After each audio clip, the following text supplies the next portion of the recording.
My dear commerce as well as management students, I hope all of you are safe and stay at home. Today, I want to discuss about the chapter of goodwill. This chapter belongs to 12th commerce, BCom, BBM as well as MBA students. So, I have decided to discuss the chapter of goodwill. Please concentrate your mind towards my delivering speech, what I am saying about the concept of goodwill.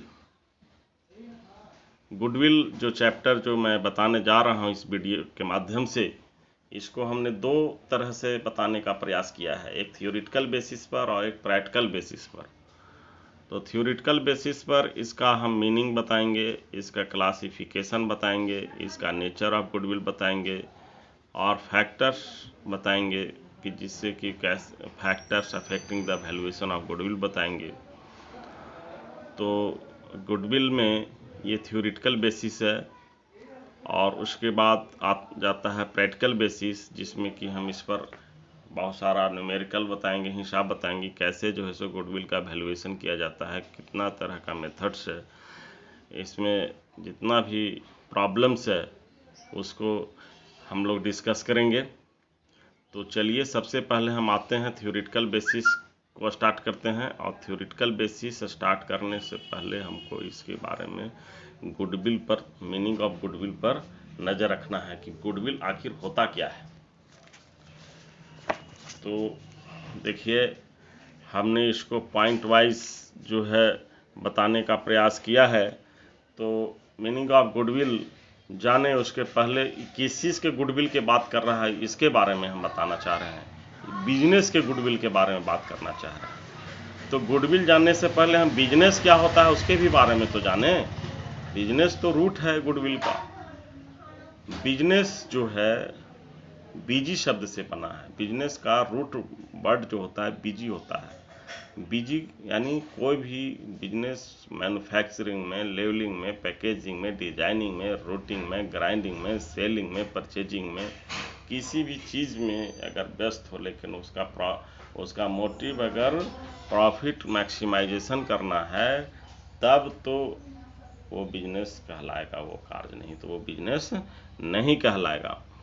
लेकिन अब question उठता है कि business का profit होगा कैसे, बढ़ेगा कैसे। तो बिजनेस का प्रॉफिट तभी बढ़ेगा जब आपका क्वालिटी प्रोडक्ट होगा, या जो मैन्युफैक्चरिंग इंडस्ट्री है वो अपना प्रोडक्ट को बल्क में तभी वो सेल कर पाएगा जब उसका क्वालिटी प्रोडक्ट होगा, मैन्युफैक्चरिंग लेवल बढ़िया होगा, लेबलिंग, पैकेजिंग, डिज़ाइनिंग सारा चीज़ बढ़िया होगा, तभी जो है सो बल्क में सेल होगा और तभी जो है सो उसका रिटेल आउटलेट भी बढ़ेगा।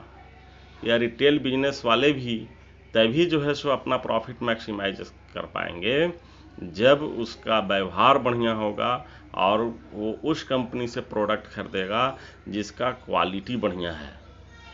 तो इसी से गुडविल भी इंक्रीज होता है, आपकी क्वालिटी से, आपके प्राइस, आपके प्रोडक्ट के प्राइस से क्वालिटी इंक्रीज होता है। तब जो है सो बिहेवियर से जो है, इससे जो है सो गुडविल इंक्रीज करता है। इसका सबसे बड़ा फंडा है कि अगर प्रॉफिट अगर मैक्सिमाइज होगा आपके बिजनेस का, तब तो गुडविल बढ़ेगा। अगर प्रॉफिट मिनिमाइज होगा तो गुडविल घटेगा। Both are vice versa. और गुडविल भी तभी बढ़ेगा जब प्रॉफिट मैक्सिमाइज होगा। और प्रॉफिट मैक्सिमाइज तभी होगा जब आपका गुडविल बढ़िया होगा। और गुडविल और दोनों एक तरह से कहिए, दोनों बोथ आर वाइस वर्सा है। और उसके लिए भी बहुत सारे फैक्टर्स हैं जो कि इन डिटेल में हम बात करेंगे। पहले हम चलिए आते हैं मीनिंग ऑफ गुडविल के बारे में पता कर लेते हैं कि मीनिंग ऑफ गुडविल है क्या। Goodwill is the reputation of the business. Goodwill business का कीर्ति पताका होता है। Goodwill is the representation of the business. Goodwill ही जो है सो आपके बिजनेस को प्रतिनिधित्व करता है। अगर आपका एक बार गुडविल का रिप्रेजेंटेशन अगर ख़राब चला गया, गुडविल अगर आपका बिजनेस का ख़राब हो गया तो कस्टमर नहीं आ सकता है। आपके बारे में हल्ला हो गया कि बड़ा प्रोडक्ट अच्छा बेचता है, सस्ता बेचता है, तो कस्टमर तो टूटा हुआ चला आवेगा, बहुत सारा कस्टमर आवेगा। ये अट्रैक्टिव फोर्स बन जाएगा जो कि कस्टमर जो है सो अपने आप खींचे हुए चले आएगा, एकदम मैग्नेटिक फोर्स हो जाएगा आपके लिए गुडविल। और इसका सबसे बड़ा और मैटर है कि गुडविल जो है सो ट्रेडिशनल बिजनेस को पुराने बिजनेस से डिफ्रेंशिएट करता है। अगर आप न्यू टेक्नोलॉजी बेस्ड ढंग से बिजनेस करते हैं तो आपका बिजनेस अच्छा से चलता है, आपका गुडविल भी बहुत फास्ट होता है, गुडविल भी बहुत तेज़ी से इंक्रीज करेगा। तो गुडविल भी एक प्रकार का इनफॉर्मल कम्युनिकेशन है। ये इतना तेज़ी और रफ्तार से इसका फैलता है र्यूमर कि हम कह नहीं सकते हैं। अगर गुडविल अगर ख़राब हुआ तो समझ लीजिए कि मार्केट आपका ध्वस्त हो जाएगा, आप मार्केट में टिक नहीं पाइएगा। इस तरह से हम कह सकते हैं कि गुडविल एक प्रकार का मिरर है जो कि रिफ्लेक्ट करता है बिजनेस के ट्रू व्यू को। गुडविल जो है, अगर गुडविल आपका बढ़िया रहेगा तो फिनेंशियल साउंडनेस भी अच्छा होगा, आपका मार्केट में क्रेडिट वर्दीनेस भी अच्छा होगा, आपका क्रेडिट भी, आपके फर्म का क्रेडिट भी बहुत बढ़िया होगा। लोग आपके बिजनेस को अच्छे नज़रिया से देखेंगे हैं। तो इसके संबंध में हम एक कंक्रीट पॉइंट में नीचे थोड़ा सा बात लिख देना चाहते हैं, उसमें सारा बात समाहित हो जाता है। कहता है कि about goodwill following points are taken into consideration. अगर आपके बिजनेस का कैपिटल लॉस्ट हो जाता है, ख़त्म हो जाता है, तो कुछ नहीं जाता है।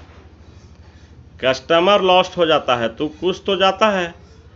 लेकिन आप इस बात को मान लीजिए कि कितना बड़ा गुडविल होता है। कहता है कि अगर गुडविल अगर लॉस्ट हो गया तो समझ लीजिए कि आपका बिजनेस का बंटाधार हो गया, यानी एवरीथिंग इज लॉस्ट। अगर गुडविल लॉस्ट हो गया, एक बार गुडविल आपका मार्केट से चला गया तो आपका बिजनेस चलने वाला नहीं है। यानी capital is lost, nothing is lost, customers are lost, something is lost, if goodwill is lost, everything is lost. तो ये हमने मीनिंग ऑफ गुडविल पर डिस्कस किया। इसके बाद और भी जो भी थ्योरेटिकल बेसिस हैं वो अगले वीडियो में मैं बताऊंगा। इसी के साथ मैं वीडियो को अंत कर रहा हूँ। Thank you very much, best of luck.